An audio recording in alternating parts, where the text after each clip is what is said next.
Na mtazamaji wangu, kesi ya uhaini inayozidi kumkabidhi mwenyekiti wa Chadema Tundu Lissu imeendelea leo Ijumaa Agosti tarehe 14 mwaka 2026 katika Mahakama Kuu ya Masjala ndogo ya Dar es Salaam, huku kukiwa na mvutano kuhusu ombi la upande wa Jamhuri kutaka kesi hiyo iweze kuahirishwa.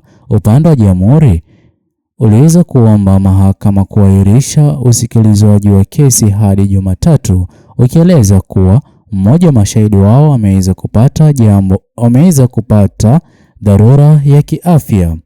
Lakini Mheshimiwa Tundu Lissu aliweza kupinga ombi hilo na kuwasilisha hoja nzito mbele ya majaji. Ila mtazamaji wangu, kabla niweze kukufahamisha zaidi, kwanza kabisa itakuwa ni jambo jema uweze kusubscribe, like, comment na kushare video zetu.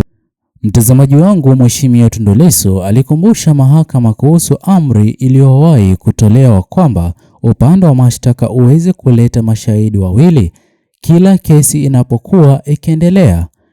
Kwa mujibu wa Tundu Lissu, amri hiyo imekuwa ikirudiwa na mahakama, lakini upande wa Jamhuri haujatekeleza kikamilifu. Vilevile, Mheshimiwa Tundu Lissu akaendelea mbali zaidi na kusema ya kuwa kutotekelezwa kwa amri za mahakama ni jambo zito, akisisitiza kwamba mahakama inapaswa kuhakikisha maamuzi na amri zake zimeweza kufuatiwa. Hivyo basi, leo hii kuahirishwa kwa kesi ni jambo ambalo Mheshimiwa Tundu Lissu bado hajaweza kulikubali.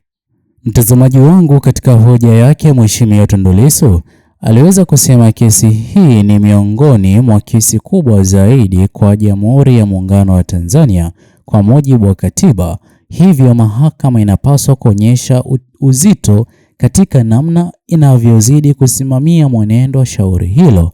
Lissu pia aliweza kueleza kuchoshwa na muda ambao kesi hii imeweza kuchukua. Vilevile, kwa mujibu wa maelezo yake, leo hii ni siku ya 495 tangu kesi hiyo ianze, huku upande wa mashtaka ukiwa bado unaendelea na mashahidi wake, jambo ambalo Mheshimiwa Tundu Lissu hajaweza kulifurahia kamwe. Mtazamaji wangu, pia Mheshimiwa Tundu Lissu aliweza kutoa mfano wa viongozi ambao bado hawajaweza kuitwa kutoa ushahidi, akisema iwapo kila shahidi ataweza kuchukua muda mrefu kufika mahakamani, kesi inaweza kuendelea kwa muda wa miaka mingi. Hata hivyo, upande wa Jamhuri uliweza kujibu hoja hiyo kwa kueleza ya kwamba mashahidi ni binadamu na wanaweza kukumbwa na changamoto wakati wowote ule.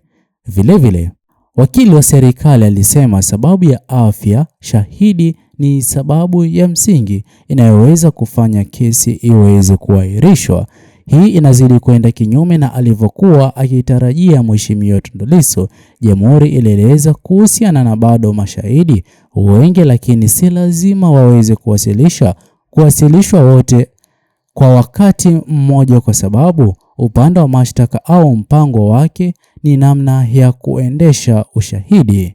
Vilevile, baada ya kusikilizwa kwa hoja za upande zote mbili, Jaji Ndunguru alitoa uamuzi kuashiria kesi hiyo. Na mtazamaji wangu, mahakama imeweza kuamuru kesi ya Mheshimiwa Tundu Lissu itaweza kuendelea Jumatatu Agosti tarehe 17 mwaka 2026, na muhimu zaidi, upande wa Jamhuri umeweza kuagizwa kuleta mashahidi wake wote walioweza kubakia siku hiyo ya Jumatatu. Hata hivyo, sasa macho yote yanazidi kuelekezwa Jumatatu kuona ya kwamba upande wa Jamhuri utaweza kutekeleza amri iliyoweza kutolewa na Mahakama Kuu ya kuleta mashahidi walioweza kubakia kama amri kutoka katika mahakama.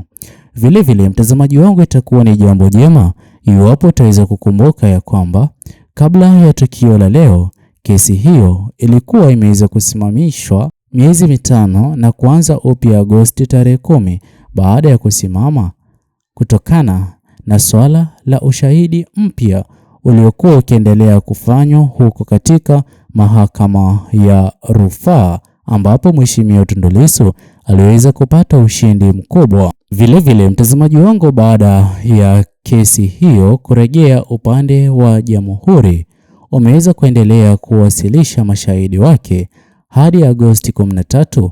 Mashahidi 17 wa upande wa jamhuri walikuwa washaweza kufika kutoa ushahidi, huku shahidi wa 17 ambaye utambulisho wake umeweza kufichwa akiwa ameanza kutoa ushahidi wake kuhusiana na mkutano wa Chadema wa Aprili tarehe 3 mwaka 2025 huko Mikocheni, Dar es Salaam.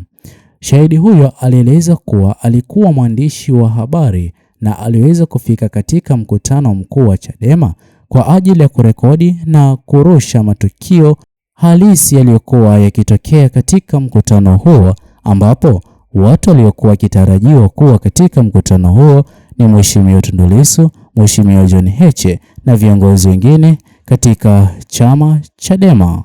Mtazamaji wangu, katika mahojiano yake, Mheshimiwa Tundu Lissu aliweza kumhoji shahidi huyo kuhusu baadhi ya taarifa zilizokuwa zimeweza kutolewa mahakamani na kuunganisha ama kulinganisha na maelezo yaliyowahi kutolewa na maafisa wa polisi.